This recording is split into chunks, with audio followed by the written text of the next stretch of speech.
ভালোবাসা মানে কি? ভালোবাসা মানে হলো শান্তি, যার দিকে তাকালেই আমাদের হাজারো ক্লান্তি দূর হয়ে জীবনে এক টুকরো প্রশান্তি এনে দিবে। এটাই হলো ভালোবাসা। কিন্তু যার কাছে আমরা শান্তি পাই, সেই যদি অশান্তির কারণ হয়, তখন কি হয় বলো তো? কিন্তু কেউ না কেউ আমাদের জন্য কোথাও অপেক্ষা করে। হয়তো ভুল মানুষের কাছে আমরা কিছু না, কিন্তু রাইট মানুষের কাছে হয়তো আমরা তার পুরো দুনিয়া। এমনই একটা গল্প নিয়ে আমি তোমাদের মাঝে আসলাম। তো বেশি কথা বলে তোমাদের মাথা না খেয়ে শুরু করি বরং। গল্পের শুরুতে আমরা আমাদের নায়িকা সেনজিবানকে দেখি। তার কয়েকদিন থেকে রাতে ঘুম হচ্ছিল না, যার কারণে সে সারা রাত জেগে থাকতো। তাই তার মা বাবা তাকে একজন ডাক্তার দেখাতে বলে। তার বাবা বলে, আমাদের বাসার কাছাকাছি টিসিএম ক্লিনিকে যাও, ওখানে ট্র্যাডিশনাল মেডিসিন দিয়ে চিকিৎসা করানো হয়। মা বাবার কথা শুনে সেনজিবান ক্লিনিকে আসে আর সুয়ে নামের একজন ডাক্তারকে অ্যাপয়েন্টমেন্ট করে। সে এরপর ডাক্তারের কাছে আসার জন্য নার্সের দেখানো কনসাল্টিং রুমে আসে। সে ডাক্তারের রুমে ঢুকতে ধরতেই একজন ডাক্তার পেশেন্ট নিয়ে বের হয়। আর এটাই হলো আমাদের গল্পের নায়ক ডাক্তার সুয়ে, যে ছিল অনেক হ্যান্ডসাম আর ড্যাশিং। সুয়ে সেনজিবানকে দরজার সামনে দেখে বলে, তোমার লাগেনি তো? সেনজিবান বলে, না লাগেনি। এরপর সুয়ে তার পেশেন্টকে নিয়ে বেরিয়ে যায়। সেনজিবান তো সুয়েকে দেখেই তার বান্ধবী সুশিয়ানকে ভয়েস দিয়ে বলে, আমি তোমার জন্য একজন ডাক্তারকে পেয়েছি, একদম তোমার টাইপের, তোমার সাথে অনেক সুন্দর মানাবে। এরপর দেখতে পারি সুয়ে তার চেম্বারে আসে। সেনজিবানের প্রবলেমের কথা সেনজিবানকে জিজ্ঞেস করে। সেনজিবান তার রাতে না ঘুমানোর কথা বলে। সুয়ে বলে, তুমি হয়তো কোনো বিষয় নিয়ে ডিপ্রেশনে আসো, আগে তোমাকে সেই বিষয় মাথা থেকে ছেড়ে ফেলতে হবে, তাহলেই তুমি সুস্থ হবে। এরপর সুয়ে তাকে কয়েকটি মেডিসিন প্রেসক্রাইব করে আর ক্লিনিকের ফার্মেসি থেকে নিতে বলে এবং নেক্সট উইকে আবার আসতে বলে। সেনজিবান এরপর চলে যায়, কিন্তু সুয়ে খেয়াল করে সেনজিবান তার সাথে কথা বলার সময় নিজের সামনে থাকা পেপার দিয়ে একটা অ্যানিমেল টয় বানিয়েছে, যেটা দেখে সেনজিবানের এমন বাচ্চা মেয়ে দেখে সুয়ে স্মাইল করে। কিন্তু ফার্মেসিতে সুয়ের দেওয়া মেডিসিন অ্যাভেলেবেল ছিল না। সুয়ে সেনজিবানকে বলে মেডিসিন আসতে 4 ঘন্টা লাগবে, তাই সে যেন 4 ঘন্টা পর আসে। সেনজিবান বলে ঠিক আছে, আর এরপর সে চলে যায় আর বাইরে এসে ভাবে সত্যি তো আমি ডিপ্রেশনে আছি। আর আমরা জানতে পারি সেনজিবানের ইয়ানের নামের একজন বয়ফ্রেন্ড আছে, কিন্তু সে তাকে ইগনোর করতো। যতটুকুই বা কথা বলতো, সে সেনজিবানের সাথে সবসময় খারাপ বিহেভ করতো, আর এই জন্য সেনজিবান সবসময় ডিপ্রেশনে থাকতো। এর পরের সিনে দেখি 4 ঘন্টা পার হয়ে যায়, কিন্তু সেনজিবান আসে না। আর আমরা বুঝতে পারি সুয়ের তো ইতিমধ্যে লাভ অ্যান্ড ফার্স্ট সাইড হয়েছে, তার সেনজিবানকে প্রথম দেখাতেই ভালো লেগেছে, যার কারণে সে সেনজিবানকে দেখার জন্য ফার্মেসির সামনে দাঁড়িয়ে থাকে, কখন সেনজিবান আসবে আর সে তাকে দেখবে। কিন্তু আমরা বুঝতে পারি সেনজিবানের বাবা ফার্মেসি থেকে মেডিসিন নিয়ে গেছে সেনজিবানের হয়ে। রাতে শুয়ে বাসায় এসে সেনজিবানের মেক করা টয় দেখে বলে, ওর সাথে কি আমার আবার দেখা হবে? ও কি নেক্সট ভিজিটে আসবে? তার কি ঘুম হচ্ছে ঠিক মতো? কিন্তু আমরা দেখতে পারি সেনজিবান তার লাইফ নিয়ে এতই ডিপ্রেস ছিল যে তার ওষুধ খাওয়ার পরেও ঘুমায় না রাতে। এর পরদিন দেখতে পারি সেনজিবান সকালে স্ন্যাক্সের জন্য তার কমিউনিটির একটা কার্টে যায়, আর তখন তাকে তার হোটেল থেকে সিনিয়র কল করে তাড়াতাড়ি যেতে বলে। আসলে সেনজিবান একটা হোটেলের ম্যানেজার ছিল। সেনজিবান তাকে ভয়েসে বলে, কাল ওষুধ খাওয়ার পরেও আমি ঘুমাতে পারিনি, তাই লেট হচ্ছে, কেন যে ওষুধ কাজ করলো না, তবে আমি তাড়াতাড়ি যাচ্ছি, তুমি ওয়েট করো। তখনই একজন পিছন থেকে বলে ওঠে, কেবল তো একবার খেয়েছো, এতে কি কাজ হবে? পুরো সেশন কমপ্লিট করতে হবে, আরো খেতে হবে, বুঝলে? সেনজিবান দেখে এটা আর কেউ না, শুয়েছিল। সে তো এটা শুনে লজ্জা পেয়ে চলে যায়। এরপর শুয়ে সেলারকে জিজ্ঞেস করে, ওই মেয়ে কি এখানে প্রায় আসে? সেলার বলে, সেই কমিউনিটিতে থাকে, প্রায় আমার এখানে আসে। শুয়ে তো এটা শুনে মনে মনে অনেক খুশি হয়, কারণ তার পছন্দের মানুষ আর সে এক কমিউনিটিতে থাকে। এর পরের সিনে দেখতে পারি হোটেলে এসে সেনজিবান সুশিয়ান আর লিনিশানের কাছে শুয়ে দেখতে কেমন এক্সপ্লেন করে। সুশিয়ান আর লিনিশান হলো সেনজিবানের কলিগ, আর সেদিন সেনজিবান সুশিয়ানকে ভয়েস দিয়েছিল। সেনজিবান বলে, শুয়ে একদম নায়কের মতো, কোনো নায়কও তার কাছে ফেল। এটা শুনে সুশিয়ান বলে, আমি ওর সাথে দেখা করতে চাই। সুশিয়ান এটা বলেছে কারণ সে সিঙ্গেল ছিল, আর সে ভেবেছে শুয়েকে এবার পটিয়েই ফেলবে। কিন্তু তারা শুয়ের চেম্বারে এসে শুয়েকে তো দেখতে পায় না, দেখতে পায় একটা বুড়ো ডাক্তারকে। আর তারা জানতে পারে শুয়ে আজ ক্লিনিকে আসবে না, তার আজ ছুটি, তাই আজকে এই বুড়ো লোকের কাছে ট্রিটমেন্ট নিতে হবে। চেক আপ শেষে সুশিয়ান বলে, দূর, আমি হুদায় আসলাম, এত সময় নষ্ট হলো, আমি এখন বাসা চাই, এখন আর কি করার। আর এখানেই সিন কাট হয়। আর এরপর আমরা সন্ধ্যার সিন দেখতে পারি এই লোকটি আর কেউ ছিল না, ছিল সুয়ের দাদু ইউ। দাদু ইউ বলে, আজ আমি তোমার চেম্বারে বসেছিলাম, দুটো মেয়ে আসলো ভিজিটের জন্য। এই মেয়েটির নাম সেনচিপান, সে কিন্তু অনেক সুন্দর, তোমার সাথে অনেক ভালো মানাবে, বয়সের ডিফারেন্সও পারফেক্ট, তার নাম্বার নিতে পারো তুমি। শুয়ে হাসে আর বলে, হ্যাঁ আমারও তাকে পছন্দ, সে একদম আমার টাইপের। দাদু হাসে, কারণ তার নাতির তো তার আগে সেনচিপানকে মনে ধরেছে। এরপর সিন শিফট হয়। পরদিন দেখতে পারি সেনচিপানের বয়ফ্রেন্ড ইয়ানহেন তাকে তার হোটেল থেকে পিক করে একটা রেস্টুরেন্টে আনে ডিনার করার জন্য। কিন্তু তখনও ইয়ানহেন তাকে সময় দিচ্ছিল না, ফোন নিয়ে বিজি ছিল। সেনচিপান বলে, তুমি এতদিন বিজনেস ট্রিপে বাইরে ছিলে, এখন আমাকে অন্তত সময় দাও। ইয়ানহেন বলে, আমি তোমাকে একটা কথা বলতে এখানে এসেছি, তুমি তোমার জব ছেড়ে দাও, আমি এটা চাই। সেনচিপান কারণ জানতে চাইলে ইয়ানহেন বলে, কারণ এটা আমার পছন্দ না, আর আমি কত হাই সোসাইটিতে বিলং করি, তোমার এসব মানায় না, তোমার এসব আমাকে সবার সামনে ছোট করে। সেনচিপান বলে, তোমার সাথে আমার অনেক দিনের রিলেশন, প্রায় 7 বছর ধরে আমরা একসাথে আছি, তুমি এতদিন আমার জব নিয়ে কিছু বলনি, উল্টো রেসপেক্ট করতে, কিন্তু এখন তোমার সমস্যা হচ্ছে কেন বুঝলাম না। ইয়ানহেন এটা শুনে রেগে যায় আর বলে, তুমি অনেক সেলফিশ, নিজের কথা শুধু ভাবো, আমার কথা ভাবো না। আর তখন ইয়ানহেনকে কেউ আবার কল করে, আর কল পাওয়া মাত্রই সে সেনচিপানকে কিছু না বলেই সেখান থেকে চলে যায়। সেনচিপান তার পুরনো কথা ভেবে অনেক কান্না করে। একটা সময় ছিল যখন ইয়ানহেন তাকে সময় দিত, সম্মান করত, প্রায়োরিটি দিত, কিন্তু এখন একটাও দেয় না। আর এরপর সে মন খারাপ করে বাসায় এসে তার মা বাবাকে বলতে ধরে যে সে ইয়ানের সাথে ব্রেকআপ করবে ভাবছে, কিন্তু তার মা বাবা তার পুরো কথা না শুনেই উত্তেজিত হয়ে পড়ে তাকে বোঝানোর জন্য। সেনচিপান এবার বিরক্ত হয়, কারণ সে ভেবেছিল তার মা বাবা অন্তত তাকে বুঝবে আর তার কথা শুনবে, কিন্তু তারা শুনলই না, উল্টো নিজেদের মধ্যে বোঝাতে শুরু করলো। তাই সে মন খারাপ করে বাইরে এসে কান্না করে আর ইয়ানহেনকে কল করে, ভয়েসে সরি বলে, কিন্তু ইয়ানহেন রিপ্লাই দেয় না। সেনচিপান এবার আরো কান্না করে আর আইসক্রিম খেতে থাকে। দেখতে পারি পাশ দিয়ে শুয়ে স্কেটিং প্র্যাকটিস করছিল, সে সেনচিপানকে দেখে তার কাছে এসে বলে, তোমার জন্য ঠান্ডা অনেক ক্ষতিকর, আইসক্রিম ঘুমের ব্যাঘাত ঘটায়, তুমি এটা জানো? সেনচিপান কিছু বলে না, শুয়ে বুঝতে পারে সেনচিপানের আজ মন খারাপ, তাই সে সেনচিপানের পাশে বসে বলে, কারোর সাথে ঝগড়া হয়েছে? সেনচিপান বলে, আমার বয়ফ্রেন্ডের সাথে ঝগড়া হয়েছে। এটা শুনে শুয়ের মন খারাপ হয়, কেনই বা হবে না, যাকে সে পছন্দ করে তার বয়ফ্রেন্ড আছে, এটা শুনলে তো যে কারো মন খারাপ হবে। কিন্তু সে তার মন খারাপকে ইগনোর করে সেনচিপানের সামনে নর্মাল হওয়া ট্রাই করে, এবং সেনচিপানকে নিজে নিজে করা যায় এমন একটা থেরাপি শিখিয়ে দেয়, এটা করলে মনে শান্তি আসবে, হাইপার কন্ট্রোল হবে। আর এরপর সে বলে, অনেক রাত হয়েছে, তুমি এখন ঘুমাতে যাও, আমিও যাই। আর রাতে একটা পাশে অ্যাপেল রেখো, অ্যাপেলের ফ্রেগনেন্স ঘুম ভালো হতে হেল্প করে। এটা বলে সে চলে যায়। সেনচিপান বাসায় এসে আবার ইয়ানহেনকে মেসেজ করে, কিন্তু সে রিপ্লাই দেয় না। আর এরপর সে শুয়ের কথা মতো একটা অ্যাপেল তার পাশে রাখে। এদিকে শুয়েকে দেখি সে নিজেও তার পাশে একটা অ্যাপেল রাখে, কারণ তারও আজ মন খারাপ, কারণ তার পছন্দের মানুষের বয়ফ্রেন্ড যে আছে। এর পরের সিনে দেখতে পারি নেক্সট উইকে সেনচিপান আবারও তার চেক আপ করতে শুয়ের কাছে আসে। সেনচিপান বলে তার ওষুধ খাওয়ার পরও এখনো ঘুম হচ্ছে না। শুয়ে এবার তাকে একো পয়েন্ট থেরাপি দেয়। সেনচিপান প্রথমে ভয় পেতে থাকে, শুয়ে মনে মনে হাসে, কারণ সেনচিপান ছোট বাচ্চাদের মতো ভয় পাচ্ছিল। কিন্তু শুয়ে দেখে সেনচিপান থেরাপি চলাকালীন ঘুমিয়ে পড়েছে, তাই সে সেনচিপানকে বিরক্ত করে না। সেদিন শুয়ে টিম লাঞ্চ থাকলেও সে যায় না, কারণ সেনচিপানকে সে দেখে রাখছিল। পুরো 4 ঘন্টা পর সেনচিপানের ঘুম ভাঙে। সে বলে, তুমি আমাকে ডাকলে না কেন?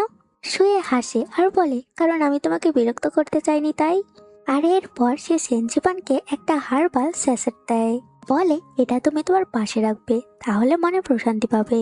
এরপর চেক আপ শেষে সেনচিপান চলে যায়। এরপর সে হোটেলে আসে, কিন্তু একটা মেসেজ দেখে সেনচিপান চমকে ওঠে, কারণ ইয়ানহেন আচমকা তাকে মেসেজ দিয়ে বলে, আমি তোমার সাথে আর সম্পর্ক রাখতে চাই না, আজ থেকে আমাদের ব্রেকআপ, আর তুমি আমাকে বিরক্ত করবে না। কিন্তু তারপরেও সেনচিপান ইয়ানহেনকে মেসেজ দেয়, কল দেয়, কিন্তু ইয়ানহেন কিছুরই রিপ্লাই দেয় না। সেনচিপান সারাদিন কল দেয়, মেসেজ দেয়, এমনকি বাসা আসার সময়ও সে অনবরত মেসেজ করতে থাকে। রুয়ে সেনচিপানকে দূর থেকে দেখে আর বুঝতে পারে সেনচিপানের আজ মন খারাপ, কিন্তু সে সামনে যায় না, কারণ সে ভাবে হয়তো তার বয়ফ্রেন্ডের সাথে আবার ঝগড়া হয়েছে, তাই আমার সামনে যাওয়া উচিত নয়। এরপর সিন শিফট হয় 1 সপ্তাহ পর। আজ হোটেলে অনেক ভিআইপি লোক এসেছে, তাই সেনজিবান অনেক বিজি। তাই সে আজ চেক আপ করতে পারে না। শুয়ে তো সেনজিবানের চিন্তা করতে থাকে কেন সে আসলো না, কারণ সে অনেক মিস করছিল সেনজিবানকে। তাই লাস্ট পর্যন্ত সে ক্লিনিকের ডেস্ক থেকে পেশেন্টের ইনফরমেশন ডিটেলস থেকে সেনজিবানের নাম্বার ম্যানেজ করে কল করে, কিন্তু সেনজিবান বলে সে বিজি, তাই সে যেতে পারছে না।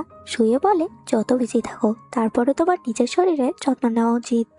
তবে শোনো, তোমার যখনই খারাপ লাগবে, অস্থির লাগবে, তুমি তোমার আশেপাশে থাকা গাছকে জড়িয়ে ধরবে, তাহলে রিলিফ ফিল করবে, কারণ গাছ থেকে অনেক অক্সিজেন পাওয়া যায়। যাই হোক, তোমার উইচ্যাট কোন নাম্বারে আছে? কারণ তুমি যেহেতু আসতে পারছো না, আমি তোমাকে একটা প্রেসক্রিপশন করে ছবি পাঠাতে চাই, তুমি পরে মেডিসিন নিয়ে নিও। সেনজিবান তার উইচ্যাট নাম্বার দেয়, আর এরপর শুয়ে তার জন্য একটা প্রেসক্রিপশন মেক করে আর তাকে ছবি তুলে দেয়, সাথে একটা রুটও অ্যাড করে, যেটা খেলে রাতে ঘুম ভালো হয়। এর পরের সিনে দেখতে পারি হোটেলে ভিআইপি কাস্টমারের মধ্যে ইয়ানহেনের বাবাও ছিল, আর আমরা বুঝতে পারি ইয়ানহেনের বাবা সেনজিবান আর ইয়ানহেনের রিলেশনের ব্যাপারে জানতো।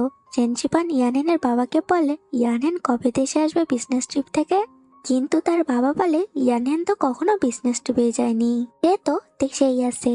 এটা শুনে সেনজিবান ভেঙে পড়ে, কারণ এতদিন জানতো ইয়ানহেন তাকে ইগনোর করতো, আর এখন সে জানলো এতদিন থেকে ইয়ানহেন তাকে মিথ্যা বলছে।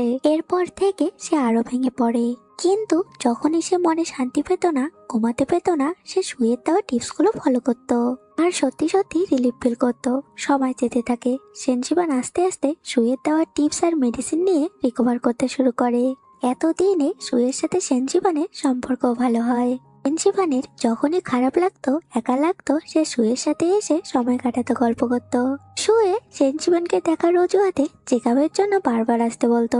এরই মধ্যে একদিন বৃষ্টির দিনে শুয়ে ছাতা না থাকার কারণে ভিজে আসছিল, কিন্তু সেনজিবান তাকে দেখে ফেলে আর তার ছাতা শুয়ের সাথে শেয়ার করে। শুয়ে দেখে সেনজিবানের হাতে অনেক ফুল। শুয়ে জিজ্ঞেস করে, এটা কি তোমার বয়ফ্রেন্ড তোমাকে দিয়েছে? সেনজিবান বলে, না, আমার ফুল অনেক পছন্দ, তাই যেখানে ফুল দেখি আমি নিজেই কিনে নেই। জানো, এই টিউলিপগুলো সবসময় খুঁজে পাওয়া যায় না। এরপর সে কয়েকটি ফুল সুইকে দিয়ে বলে, নাও এটা তুমি রেখে দাও। এরপর সে বাসার সামনে এসে সুইকে বিদায় দিয়ে চলে যায়। সুয়ে তো আজ অনেক খুশি, কারণ তার পছন্দের মানুষ তাকে ফুল দিয়েছে। সে ফুলগুলো তার সাথে করে ক্লিনিকে নিয়ে আসে। নার্স আসে আর জিজ্ঞেস করে, কি ব্যাপার, অনেক খুশি লাগছে যে, তোমার গার্লফ্রেন্ড দিল নাকি এগুলো? শুয়ে হাসে, রিপ্লাই দেয় না, আর ফুলগুলো দেখতে থাকে। কিন্তু কেউ একজন এটা পিছন থেকে ভিডিও করে এলাকার উইচ্যাট গ্রুপে দিয়ে দেয়, আর এই ভিডিও ভাইরাল হয়ে যায়। আর এত হ্যান্ডসাম একটা ছেলেকে দেখে তো এলাকার সবাই ক্লিনিকে নিজেদের মেয়ের জন্য প্রপোজাল আনতে শুরু করে। ক্লিনিকে সেদিন শুয়ের অ্যাপয়েন্টমেন্ট নেওয়ার জন্য লাইন লেগে যায়। শুয়ে তো এতে বিরক্ত হয়ে যায়। সেনজিবান এই খবর পাওয়া মাত্রই সে শুয়ের কাছে এসে তাকে একটা রিং দিয়ে বলে, এই রিং তোমাকে তোমার বিপদ থেকে রক্ষা করবে। আর দেখতে পারি সত্যিই তাই হয়। যখনই এলাকার কেউ শুয়ের কাছে তাদের মেয়েদের নিয়ে প্রপোজাল নিয়ে আসে, তারা শুয়ের হাতে রিং দেখে ভাবে শুয়ে বিবাহিত, যার কারণে সবাই ক্লিনিক থেকে চলে যায়। এর পরের সিনে দেখতে পারি সেনজিবান সুশিয়ান আর লিনিশনের সামনে শুয়ে ভাইরাল হওয়ার কথাটা শেয়ার করে। সে বলে, আসলেই তো সে ভাইরাল হওয়ার মতোই, কারণ সে একদম দেখতে নায়কের মতো। সে কতটা দেখতে সুন্দর সে সুশিয়ান আর লিনিশনকে দেখায়। সুশিয়ান বলে, সে সুন্দর হলো সে আমার টাইপের না, তোমার টাইপের একদম, তুমি তার সাথে ডেট করতে পারো। আর আমার মনে হয় সে তোমাকে পছন্দ করে, কারণ একজন ডাক্তার আর রোগীর সম্পর্ক এতটাও গভীর হয় না। তোমার উচিত তোমার পাস্টকে বলে সামনে এগানো। সেনজিবান বলে, সে পছন্দ করলেও আমাদের ডেট করা উচিত না, কারণ আমি সুইজারল্যান্ড যাব স্টাডি করতে, আর সে এখানে থাকবে, এত লং ডিস্টেন্স রিলেশন থাকা ঠিক না। তবে আমরা বুঝতে পারি সেনজিবানেরও শুয়েকে নিজের অজান্তেই ভালো লাগতো।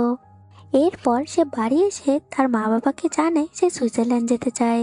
একই সাথে সে জানায় তার আর ইয়ানহেনের সম্পর্ক আর নেই।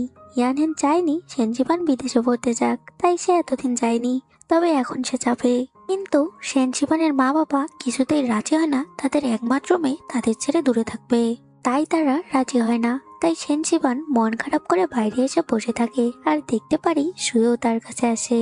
আসলে শুয়ে সবসময় সেনজিবানের বসার জায়গায় এসে খেয়াল করতো কখন সেনজিবান এখানে আসবে, আর সে এই সুযোগে তাকে দেখবে, গল্প করবে। সে এসে সেনজিবানকে বলে, আমি খেতে যাচ্ছি, তুমি যাবে? সেনজিবান বলে, আমি খেয়েছি, কিন্তু শুয়ে তারপরও তাকে একটা কার্টে নিয়ে আসে, বলে, তোমাকে এমন কিছু খাওয়াবো যা হেলদি, কিন্তু তোমার অনেক পছন্দ হবে আর অনেক মজা। আর এরপর শুয়ে তার জন্য মশলা ছাড়া একটা খাবার অর্ডার করে, যেটা সেনজিবানের অনেক পছন্দ হয়। সেনজিবান এবার শুয়েকে তার সুইজারল্যান্ড যাওয়ার ব্যাপারে বলে। তার মা বাবা যে এই বিষয় নিয়ে রাজি না এটাও বলে। শুয়ে বলে, অবশ্যই তোমার যাওয়া উচিত, তোমার মনের কথা শোনা উচিত। তবে তুমি জানো, আমি ছোট থেকে আমার ফ্যামিলির ঝামেলা থেকে বড় হয়েছি। আমার মা আর দাদু আগে ডিসিএম চালাতো, তারা ট্র্যাডিশনাল মেডিসিন বেশি প্রেফার করতো, কিন্তু আমার বাবা ওয়েস্টার্ন মেডিসিন প্রেফার করে। আর এটা নিয়ে প্রায় ঝামেলা লাগতো। সেনজিবান বলে, তাহলে তুমি কেন ট্র্যাডিশনাল মেডিসিন বেছে নিলে? মেয়ে বলে, আমার মায়ের কারণে। আমার মায়ের ব্রেস্ট ক্যান্সার হয়েছিল, আর ব্রেস্ট ক্যান্সারে সে মারা যায়, কিন্তু তার শেষ দিনগুলোতে ওয়েস্টার্ন কেমোথেরাপির সাইড ইফেক্টে অনেক কষ্ট হয়েছিল। এজন্যই আমি ডিসিএম বেছে নিয়েছি, কারণ হার্বাল জিনিসের কোনো সাইড ইফেক্ট নেই। আর আমরা ফ্ল্যাশব্যাক সিনে দেখতে পারি, শোয়ের মা যখন অসুস্থ ছিল, তার বাবা তার মাকে দেখতে আসতো না, কারণ তার মা ডিসিএম বেছে নিয়েছিল। এমনকি তার বাবা শুয়েরও খবর নেয় না। এরপর শুয়ে যখন বড় হয়, সে ডিসিএম বেছে নেয়, কিন্তু তার বাবা এটাতে আপত্তি করে, কারণ তিনি চাইতো শুয়ে তার মতো ওয়েস্টার্ন মেডিসিন নিয়ে কাজ করুক। কিন্তু শুয়ে তো ডিসিএম বেছে নিয়েছে, আর এই জন্যই শুয়ের সাথে তার বাবার সম্পর্ক ভালো না। এরপর আমরা বর্তমান সিনে দেখতে পারি, শুয়ে সেনজিবানকে বলে, তোমার উচিত তোমার মা বাবাকে ভালো করে বোঝানো, আমার মনে হয় তারা বুঝবে। যা এখন খাও। এরপর এখানেই সিন কাট হয়। আর এরপর আমরা দেখতে পারি সেনজিবান বাসায় এসে তার মা বাবাকে ঠান্ডা মাথায় ভালো করে বোঝায়, যার কারণে তার মা বাবা আর না করতে পারে না, তারা রাজি হয় সেনজিবানের কথায়। আর এই খবর সেনজিবান খুশি হয়ে আগে বাইরে এসে শুইকে দেয়। শুয়ে বলে, আজ তো তুমি অনেক খুশি তাই না? এই উপলক্ষে আমি তোমায় এক জায়গায় নিয়ে যাব। সেনজিবান বলে, কোথায় নিয়ে যাবে? শুয়ে বলে, চলোই না। তারপর দেখো। এরপর শুয়ে তাকে একটা বিচের সামনে নিয়ে আসে। শুয়ে বলে, জানো, যখন আমার খারাপ লাগে, আমি ডিপ্রেশনে থাকি, এই জায়গায় আসি, সারা রাত এখানে একা বসে থাকি, আর এরপরে সানরাইজ দেখি। ধন্যবাদ আজ আমাকে এত রাতে সঙ্গ দেওয়ার জন্য। সেনজিবান বুঝতে পারে শুয়ের আজ মন খারাপ। সে বুঝতে পারে শুয়েকে বাইরে থেকে অনেক হ্যাপি মনে হলেও সে পারিবারিক লাইফে খুশি ছিল না। তাই সে শুয়েকে বলে, তোমার কি মন খারাপ? তোমার ফ্যামিলির কথা ভাবছো? শুয়ে বলে, হ্যাঁ। সেনজিবান বলে, কি হয়েছে? তুমি আমাকে সব বলতে পারো। শুয়ে বলে, আমার এই স্টোরি এক্সপ্লেন করে শেষ করা যাবে না, তাই থাক, শুনতে হবে না। সেনজিবান শুয়ের মন ভালো করার জন্য বলে, আজ তুমি আমার সাথে সানরাইজ দেখবে। শুয়ে তো এটা শুনে খুশি হয়। আর এরপর তারা সারা রাত বিচের সামনে বসে গল্প করতে করতে রাত কাটায়, আর ভোরে সানরাইজ দেখে। এরপর আরো সময় যায়। শুই আর সেনজিবানের মধ্যে ভালো সম্পর্ক তৈরি হয়, কিন্তু সেটা হলো বন্ধুত্বের। সেনজিবান আসলে বুঝতো না শুয়ে তাকে পছন্দ করে কি করে না। দিকে শুয়েও জানতো সেনজিবানের বয়ফ্রেন্ড আছে, তাই কিছু বলতো না। একদিন সেনজিবানের মা বাবা সেনজিবানকে টিসিএমের একটা ডাক্তারের সাথে ব্লাইন্ড ডেটের ব্যবস্থা করে। আসলে তার মা বাবা চাচ্ছিল ইয়ানিনের সাথে যেহেতু ব্রেকআপ হয়েছে, তাই সেনজিবান যেন তার লাইফ গুছিয়ে নেয়, পাস্ট ধরে না থাকে। মায়ের চোরাচুরিতে সেনজিবান ব্লাইন্ড ডেটের জন্য রাজি হয়, কিন্তু সেটা মন থেকে ছিল না। এরপর সে শুয়ে চেম্বারে এসে বলে, তুমি কি আমাকে মেনোপজ করে দিতে পারবে? শুয়ে বলে, কেন? সেনজিবান বলে, কারণ আমার মা বাবা চায় আমি বিয়ে করে সংসার করি। তারা ভাবে আমার নাকি অনেক বয়স হয়ে গেছে। এটা শুনে সে মন খারাপ হয়ে যায়, কারণ সে ভাবে হয়তো সেনজিবানের তার বয়ফ্রেন্ডের সাথে বিয়ে, তারা বিয়ের কথা ভাবছে। সে তাই সেনজিবানের বিষয়টি এড়িয়ে যায়, সে কিছু বলে না। আর এরপর আমরা পরের সিনে দেখতে পারি শুয়ের কাছে তার ভাই লিচি আসে। লিচিও টিসিএম এ ইন্টার্ন হিসেবে ছিল। সে শুয়েকে তাকে বাঁচাতে বলে। শুয়ে কারণ জানতে চাইলে লিচি বলে, বাবা আমাকে কল দিয়েছিল, বাবা নাকি আমার জন্য ব্লাইন্ড ডেটের ব্যবস্থা করেছে, কিন্তু আমি তো আমার কলিগ ফ্যাংকে পছন্দ করি, তাই তুমি আমাকে এসবের হাত থেকে বাঁচাও। আমি অন্য কাউকে বিয়ে করতে পারবো না। শুয়ে বলে, বাবা যেহেতু বলছে তোমাকে করতেই হবে, আমার এখানে কিছু করার নেই। এর পরের সিনে আমরা দেখতে পারি সেনজিবান তো তার মায়ের প্রেসারে ব্লাইন্ড ডেটে আসে। আর আমরা দেখতে পারি তার ব্লাইন্ড ডেট পার্টনার কেউ ছিল না, এটা লিজি ছিল। সেনজিবান লিজির সাথে কথা বলার মাধ্যমে জানতে পারে লিজি টিসিএম এর ইন্টার্ন হিসেবে আছে। এটা শুনে তো সে শুয়ের নাম বলে না, কিন্তু শুয়ের অনেক প্রশংসা করে। আর সে যে মায়ের চাপে এখানে এসেছে এটাও বলে। লিজিও বলে সে তার বাবার চাপে এসেছে, তাই তারা দুজনেই ঠিক করে তারা বাড়ি গিয়ে বলবে তারা একে অপরকে পছন্দ করেনি। আর যেই কথা সেই কাজ, বাড়ি এসে সেনজিবান তার মাকে বলে তার লিজিকে পছন্দ হয়নি। এর পরের সিনে দেখতে পারি ক্লিনিকে লিজি আসলে শুয়ে তাকে ব্লাইন্ড ডেটের ব্যাপারে জিজ্ঞেস করে। লিজি তার ব্লাইন্ড ডেটের ব্যাপারে সব বলে। শুয়ে লিজির মুখে বিস্তারিত শুনে সেনজিবানের কথা মিলিয়ে ফেলে। তাই সে কনফার্ম হওয়ার জন্য লিজিকে জিজ্ঞেস করে মেয়েটি কোথায় জব করে। লিজি বলে আমাদের ফার্মের পাশে যে হোটেলটা আছে না, সেখানের ম্যানেজার। শুয়ে বলে মেয়েটির নাম কি সেনজিবান? লিজি বলে হ্যাঁ। শুয়ে তো এটা শুনে অনেক খুশি হয় আর ভাবে এর মানে ওর ব্রেকআপ হয়েছে, আর এই জন্যই ওর মা বাবা অন্যখানে ডেট করার জন্য প্রেশার দিচ্ছে। শুয়ে তো আজ এটা জানতে পেরে অনেক খুশি। আর সেনজিবান যখন কাজ থেকে বাড়ি ফিরছিল, সে সেনজিবানের সাথে খুশি মনে কথা বলে। সেনজিবান বলে কি ব্যাপার, তুমি আজ অনেক খুশি মনে হয়, কেন জানতে পারি? শুয়ে বলে হ্যাঁ, কিন্তু এটা সিক্রেট। আচ্ছা তোমার উইকেন্ডে সময় হবে, এক জায়গায় যাব? সেনজিবান বলে বলতে পারি না, তবে সময় হলে যাব। কিন্তু কেন বলো তো? শুয়ে বলে একজন ডাক্তার হিসেবে আমার পেশেন্টকে ফুল রিকভার করতে হবে। তুমি এখনো রিকভার হওনি, তাই তোমাকে ফুল রিকভার করব। এটা বলে সে হাসতে হাসতে চলে যায়। প্রিন্সিপাল তো বুঝতে পারে না শুয়ে কেন এত খুশি। সে মনে মনে বলে কি ব্যাপার, ও আজ এত খুশি কেন? এটা ভাবতে ভাবতে সে বাসা যায়। পরদিন দেখতে পারি হোটেলের এমডি সব স্টাফদের বলে আমাদের এখানে 30 জন প্রবীণ ট্রিপে আসবে, তাই তাদের খাওয়া দাওয়ার ব্যাপারে সচেতন থাকতে হবে, একই সাথে স্বাস্থ্যের ব্যাপারে।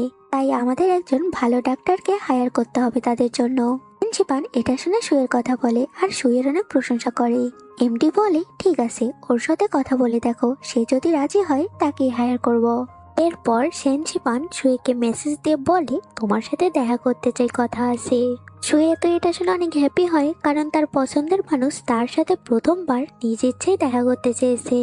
এরপর সেনজিবান শুয়ের সাথে কাজ শেষে দেখা করে, কিন্তু শুয়ে বলে আমি তোমাকে আমার অ্যাপার্টমেন্টে নিয়ে যেতে চাই, প্লিজ না করো না, যা বলার ওখানে বলিও।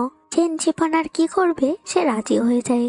এরপর তারা শুয়ের বাসায় আসে। সেনজিবান দেখে শুয়ে তার রুম অনেক সুন্দর করে সাজিয়েছে। এরপর শুয়ে সেনজিবানকে বলে তুমি একটু বসো, একটু অপেক্ষা করো, আমি এখনই আসছি। এরপর সে কিচেনে গিয়ে নিজে সেনজিবানের জন্য রান্না করে। সেনজিবানের তো শুয়ের রান্না অনেক পছন্দ হয়।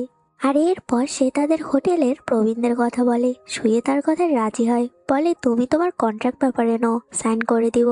সেনজিবান বলে ঠিক আছে, আমি কালকেই হোটেলে গিয়ে কথা বলবো। এরপর খাওয়া শেষে সেনজিবান শুয়ে একে অপরকে বিদায় দেয়। সেনজিবান তো অনেক খুশি, কারণ শুয়ে তার এক কথায় রাজি হয়ে গেছে, কোনো কিছু না ভেবেই। এর পরের সিনে দেখি পরদিন ক্লিনিকে একটা বাচ্চা আসে। বাচ্চাটি শুয়ের আন্ডারে ট্রিটমেন্ট করছিল, কিন্তু বাচ্চাটি সবসময় তাকে বাবা বলে ডাকছিল, এমনকি শুয়ের চারপাশে ঘুরঘুর করতেছিল, এমনকি শুয়ের সাথে একসাথেই খায়। শুয়ে বাচ্চাটির কাছে কারণ জানতে চাইলে বাচ্চাটি বলে আসলে আমি আমার বাবাকে অনেক ছোট থাকতেই হারিয়েছি, সে একদম তোমার মতো ছিল, তোমার কাছে থাকলে আমি আমার বাবাকে ফিল করতে পারি। এটা শুনে শুয়ের মায়া হয় বাচ্চাটির উপর, তাই বাচ্চাটি যখন তার সাথে সাথে ঘুরতো, দুষ্টুমি করতো, সে আর কিছু বলে না। এর পরের সিনে দেখি হোটেলে এসে এমডি কে শুয়ে রাজি হয়েছে এটা বলে সেনজিবান। এমডি বলে ঠিক আছে, তাহলে তার সাথে সব কথা বলে কন্ট্রাক্টে সাইন করাও। সেনজিবান বলে সমস্যা নেই, আমি ওর সাথে দেখা করে তাড়াতাড়ি কন্ট্রাক্টে সাইন করাবো। এরপর সে শুয়েকে ফোন দিয়ে কন্ট্রাক্টের ব্যাপারে বলে। শুয়ে তখন বিজি ছিল, কিন্তু সে সেনজিবানের সাথে সময় কাটানোর জন্য বলে সে ফ্রি আছে। তাই সেনজিবান যেন ক্লিনিকের গার্ডেনে আসে। সেনজিবান এটা শুনে গার্ডেনে আসে, শুয়ে সেখানে আসে। সেনজিবান এবার তাকে কন্ট্রাক্টের ব্যাপারে এক্সপ্লেন করতে থাকে, কিন্তু তখনই শুয়েকে ক্লিনিক থেকে এমার্জেন্সি কল করে আসতে বলে। সেনজিবান বলে তুমি যাও, আমি না হয় ক্লিনিকে গিয়েই তোমার সাথে কথা বলবো পরে। খানিকক্ষণ পরে সেনজিবান ক্লিনিকে আসে, কিন্তু সে এসে দেখে শুয়ে তার চেম্বারে নেই। ফ্যাং সেনজিবানকে দেখে বলে শুয়ে 8 তলায় একজন পেশেন্টকে দেখছে, তার আসতে লেট হবে, তাই খুব আর্জেন্ট হলে তুমি সেখানে যেতে পারো। এটা শুনে সেনজিবান 8 তলায় যায় আর সে সেখানে শুয়েকে দেখে, কিন্তু শুয়ে তাকে দেখতে পারে না। কিন্তু তখনই সেই পেশেন্ট বাচ্চাটি এসে বাবা বাবা বলে শুয়েকে ডাকতে থাকে। শুয়েও তাকে বলে কোথায় গিয়েছিলে? বাচ্চাটি বলে বাবা আমাকে খেলনা কিনে দিবে? শুয়ে বলে দিব, কিন্তু তোমার তো তার আগে ট্রিটমেন্ট করতে হবে, তোমার হাত পা ওয়াশ করতে হবে, চলো আমার সাথে তুমি। এরপর শুয়ে বাচ্চাটিকে নিয়ে চলে যায়, কিন্তু সে তখনও সেনজিবানকে দেখে না। কিন্তু সেনজিবান অনেক শকড হয়ে যায়, কারণ সে ভাবে শুয়ের এটা বাচ্চা, শুয়ে বিবাহিত, আর সে এতদিন একজন বিবাহিত পুরুষকে পছন্দ করেছে। যাকে সে পছন্দ করে তার বাচ্চা আছে, এটা ভেবেই তো সে ভ্যাবাচেকা খেয়ে যায়। এরপর কি হবে বলো তো? জীবন আর সুয়ের সম্পর্ক কি এখানেই শেষ? তাদের সম্পর্ক এরপরে কি হবে দেখতে হলে নেক্সট পার্ট দেখতে হবে। তাই নেক্সট পার্ট দেখার জন্য অপেক্ষা করো, আর তার আগে অবশ্যই চ্যানেলটি সাবস্ক্রাইব করে বেল আইকনটি বাজিয়ে দাও। আজকের মতো এখানেই।